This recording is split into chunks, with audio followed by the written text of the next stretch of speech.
is Martin Brossman. And I'm Greg Hyer.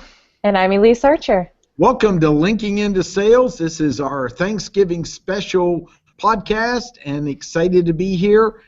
Greg, over to you.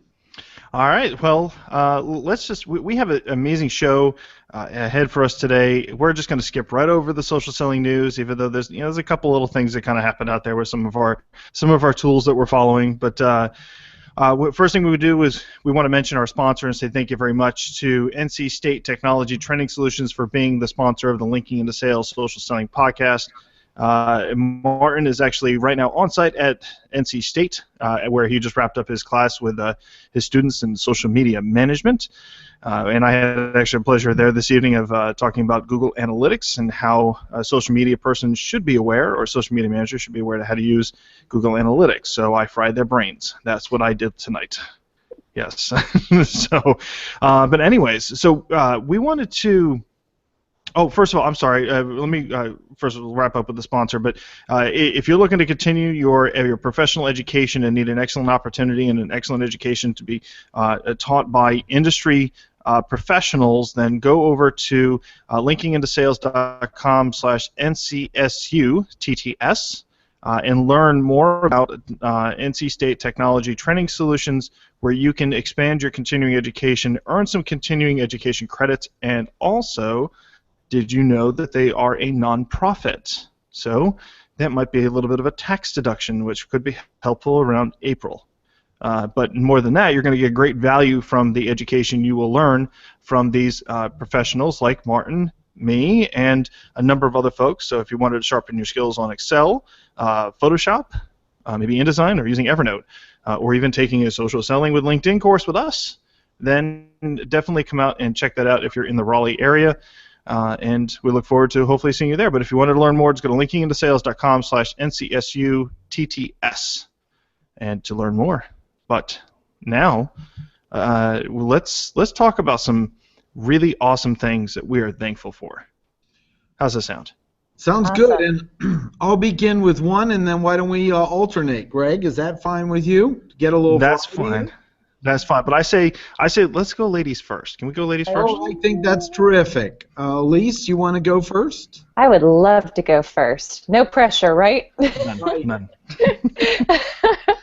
Well, I think the number one thing that I'm most grateful for with social selling is it pretty much eliminates the need for the just following up phone call or email that those of us who are still active sales producers have been very guilty of. At least I myself will raise my hand and say I have been guilty of that in the past. So with social selling, when you can engage your audience with insights and share valuable content with them, you never have to call to say, hey, just following up, just checking in to see if you got the proposal, right? You can say, hey, I came across this article the other day. It made me think of you. I wanted to be sure to share it with you. What questions do you have at this point?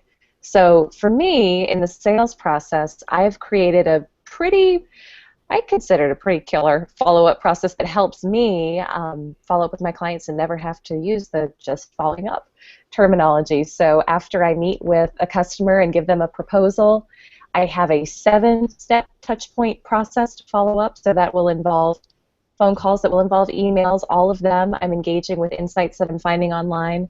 And then after that 7th touch point, some of you may have run into this yourselves where you're following up, and you just don't get an answer. They kind of disappear into Never Never Land, right? Has anybody had that happen? Yeah, right? a few times. So, yeah. Oh, it's great times, and you're left scratching your head. But with this process, at that point, I very simply send what I call my ball in your court email, where I say, hey, Tim, it was so great meeting with you the other week. I've wanted to make sure that I stayed in touch with you and followed up on our conversation. But at this point, since we're both busy, I'm going to assume that this probably isn't the right fit for you right now. If I'm wrong, please feel free to reach out to me. But if I'm correct, then I wish you nothing but success and all the best. And then after that, I pop them in my email sequence, which is, to me, one of the best things about social selling. And they get a value-packed email from me once a week. And I'd say about a third of the time, I get follow-up emails from people saying, hey, we're so sorry we weren't able to get in touch before. We were just super swamped, but we really appreciate emails and your follow-up and your insights, and as a matter of fact, we do want to continue the conversation. So having that process in place and being able to stay in front of somebody, in front of a prospect who may have gotten cold with something like an email newsletter, to me is just incredibly valuable. And so for that, I'm very grateful. Very good. That's excellent. Greg, I'll go next. And one of the things I'm thankful for in the social selling is the utility of LinkedIn for referring people, because I'm on the road a lot teaching all different types of contacts, and if I say I know someone that can do that or refer them, well, if you just met me, you don't know if I get some secondary agenda for referring them. Maybe I win a toaster if I refer enough people or something else. But if I can say, I just met someone and say, I'm going to send you their LinkedIn profile, and their LinkedIn profile is a good customer-facing profile that we talk about in our training, then what will occur is that reduces their skepticism of, I wonder if he has another agenda for referring someone. So to me, the ability to use LinkedIn as a tool to build trust faster and get quality people referred, because my ethics are it better be a win-win for both of them, but if you just met me, you may not know that, or you may not have enough experience in understanding that. But if I send the LinkedIn profile to this new person and then they can research it on their own, now they have a way to determine for themselves if they would want to work with them or trust them enough. So that's one thing I'm thankful for. Over to you, Greg. Wow, you guys are just totally rocking it, and I know that everyone's going to be, listening to this and going to listen to it over and over again, and we'll just have to make this a staple for every Thanksgiving. But anyway, so along with that, I want to say that I am extremely thankful, kind of keeping this note along process, is that I'm extremely thankful for LinkedIn Advanced Search and advertising and their advertising platform. I know this sounds crazy, but I'm like, I like tools, and especially when they have really awesome features. So LinkedIn's Advanced Search allows me to take and find exactly who I'm looking for at people in specific positions in certain regions, whatever sales role that they're playing, whether they work for a company that we worked for in the past. Those kind of things are excellent for finding the right prospect. So using Advanced Search is awesome. But then I threw in advertising because I really like the ability to go into the ad tools. Now anybody can check out this information, but if you need a number on like how many people are in a specific region that have that are CTOs or in the C-suite or something along those lines, you can actually figure out exactly those numbers. And I've seen people, even salespeople, who will create small campaigns, impression-driven campaigns, to take and target those particular prospects using sponsored posts. Or even doing just plain text advertising using this feature. So I'm grateful for it. There's one other thing that you can do inside advertising that is extremely helpful, and that's actually target people based on specific skills. Now, I worked a few companies ago. We wanted to take and target people who knew Salesforce, for example. They were Salesforce.com users. So I was able to take and target with an advertisement anyone who had Salesforce listed as a skill inside their profile, and got them to click and display ads and get them out of LinkedIn and onto my website and into the whole inbound lead process. So that was extremely helpful for it was an outbound campaign, but still it got them into my email drip so that way I can take and continue to market to them, and that was very, very helpful. But I know that as social selling grows, more and more salespeople are going to have access to information so that way you can kind of an idea of the abundance of their market as well. So I'm extremely grateful for those deep knowledge tools that LinkedIn has. So using it for advertising. Elyse, what's your next thing you're grateful for? Well, I'm going to say that's a good one first. I actually haven't tried that yet, and you're inspiring me to maybe spend a little bit of my Christmas money on some advertising. What a nerd. Uh-oh. Gosh. I'm such a nerd. And for those that don't want to spend... on that plan, Elyse, so... So bad. And for those who aren't going to spend their money on high heels we're doing advanced targeting on LinkedIn, we might be able to have a course for you sometime in January on using the feature of social selling too at social.train. So what's your next you're grateful for? Nice. That was not planned, but that was good. All right. That wasn't planned. I am grateful for the fact that social selling allows anybody to establish themselves as an expert in front of their target audience. So we all know that we want to buy from people we perceive as experts online, and think back to the last person who you followed when you were making a decision. What were they writing about? Did they have a YouTube video series? Were they actively involved in the blogs that you read? It's really, really leveled the playing field.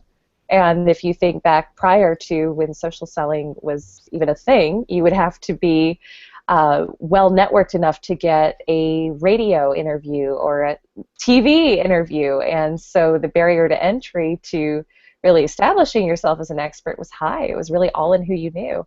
But I think the cool thing about social selling is we can really be our own best PR agents, right? So we can create our own online persona and brand and establish ourselves as experts, and it really just takes daily consistency in posting and knowing where your audience is and being dedicated to it. And you do see that the people who do that on a consistent basis grow and establish themselves as experts without having to spend a boatload of money on PR. So they can go spend that money on LinkedIn advertising. That is one thing I am grateful for. Martin, I will pass it back to you.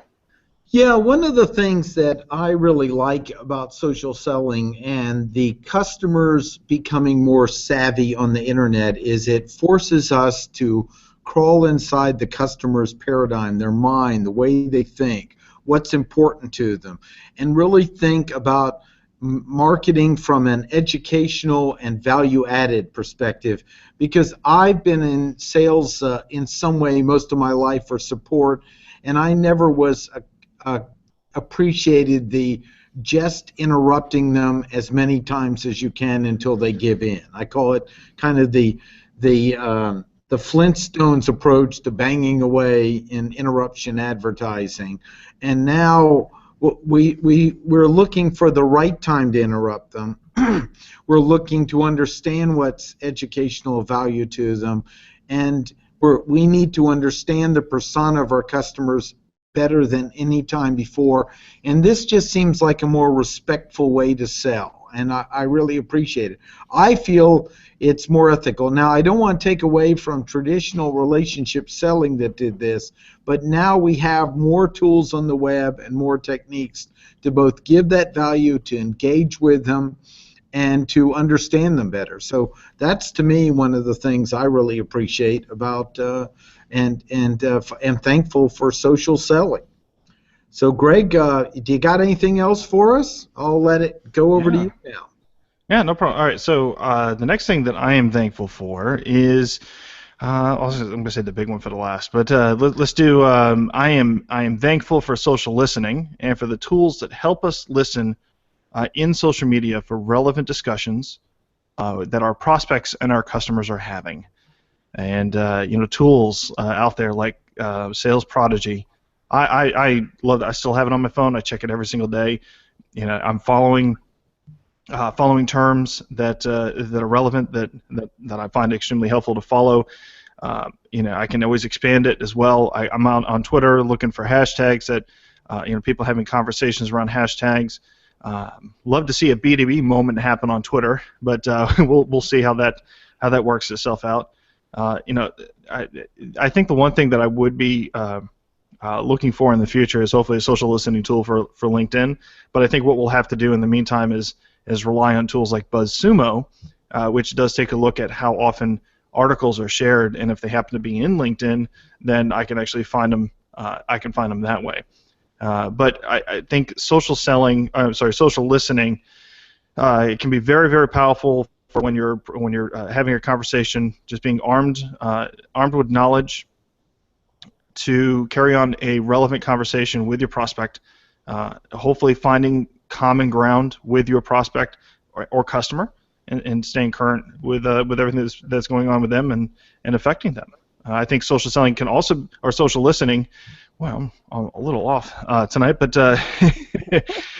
social listening would be very helpful for also figuring out what our customers are up to, and from a retention standpoint. So, I mean, not necessarily like a customer service factor, but more of like, what are the things that are affecting them at this point, either from a business standpoint or even from on a personal note. Social listening can help us just kind of be aware of things that are going on in their world, so that way we're not totally naive when we pick up the phone and start a conversation with them, and we're just not aware of anything that's going on. Because the one thing I know that salespeople hate is surprises, unless it's like a surprise bonus check. So, but social listening is the one thing I'm very grateful for, in the tools that the tools out there that support that. So, yeah. Excellent. Elyse, what do you have? I just got a 2-minute warning from the okay. gang here. So we'll over to you, and then we'll wrap it up pretty quickly. So. Okay. So my final thing that I'm grateful for is just the enhanced ability to connect with prospects across the globe. So aside from the fact that I can use advanced search to find my perfect prospects and perfect customers and then see who I'm networked with who already knows them, it also allows my prospects to find me, which I think is an incredible asset as a salesperson. So I'll give you a recent example. Just a couple of months ago, I had a conversation with an eye doctor in Texas who he sent me a LinkedIn connection request, didn't say why. I accepted because he looked like a decent prospect and followed up with, can I ask what prompted the connection request? And you would be amazed at how many times when I just simply ask that question, people say, oh, I was looking for a sales coach. Oh, really? Why didn't you say so? So when you follow up with those somewhat random connection requests, it's amazing what will come out of it. And so just by having that conversation with him, I ended up putting together a proposal for sales training for some of his physician liaisons that I never would have gotten in a million years had he not sent that connection request and had I not followed up. Full disclosure, he did not move forward with it yet, so I can't say that I've actually profited from it, but I have had just multiple experiences like that, and that's just a recent one in the past couple of weeks where I can say my network and my sales are just incredibly expanded because of the ability to connect with anybody anywhere. Excellent. Awesome. Very good. Very good. I'll give one sentence of one of the things I'm grateful for is we've got multiple generations in the workforce today, and the social selling forces the. I'm 56, so I'm going to call the older gang. That we now have to learn how to use some of these newer technologies, and then the younger gang has to learn how to move off the web and interact in person. So it's creating an interesting learning from multiple perspectives opportunity that I think enhances relationships. So that's, to me, one of the things, the melting pot. Some want to be text, but others want to meet in person, and we all have to find a way to come to a common ground. So, Greg, I'm going to pass it over to you for the last one of what you're thankful for, and then we'll wrap it up. Very good. All right, so I'll make this real quick because I know that a lot of people have read this article on from LinkedIn, in my LinkedIn profile, but I am thankful for those sales organizations that understand that social selling is about opening and not closing. So that's my one thing. The reason why I take this position and I believe in this philosophy is because when you look at every other part of an organization, every other organization is trying to keep the accounts open. So why should sales be thinking about closing all the time? They need to be thinking about keeping the customer open, keeping the relationship going. Everything is about opening and creating opportunity for every step to follow. So that's one thing that I am grateful for. One of the many things I am grateful for when it comes to social selling is that the sales organization that understands that social selling is about opening and not closing. So, and with that, we have given 9 things that we are grateful for, but there's one last thing that we are all 3 of us are grateful for, and we are extremely grateful for all of our listeners that have downloaded and enjoyed our podcast.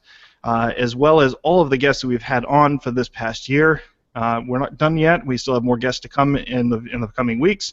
But I do want to say thank you very much to all of our listeners. I know that Martin and Elyse, I'm sure you feel the same way. Otherwise, absolutely, you wouldn't be doing this. So, yeah, and I'm grateful for the great team we've got together here. It really has synergy. So thanks, Elyse, for joining us, jumping in with both feet to something that's been established for a while. It's like you were always here. So it really, so heartwarming. Yeah, it really is. Good. We are. All right. So one last thing that since we are so grateful for you guys, we want to know if you're grateful for us. So here's how you do it. And at the end of every podcast, now we're going to ask if you would please go out to iTunes and leave us a review.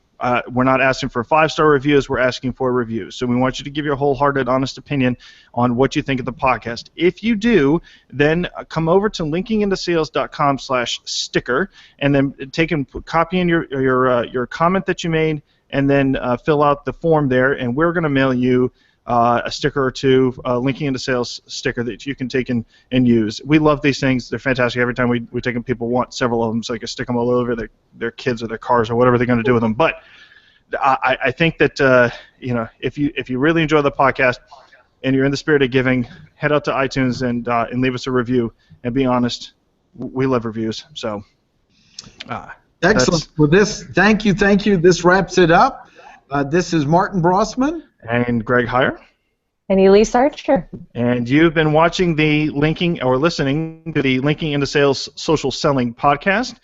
Be sure to follow us on Twitter, come out to us on Google+, join our LinkedIn group, follow our company page, and then also don't forget about socialselling.training, which will be launching very soon. Thanks, guys, and have a great week. Happy Thanksgiving. Bye-bye. Happy Thanksgiving.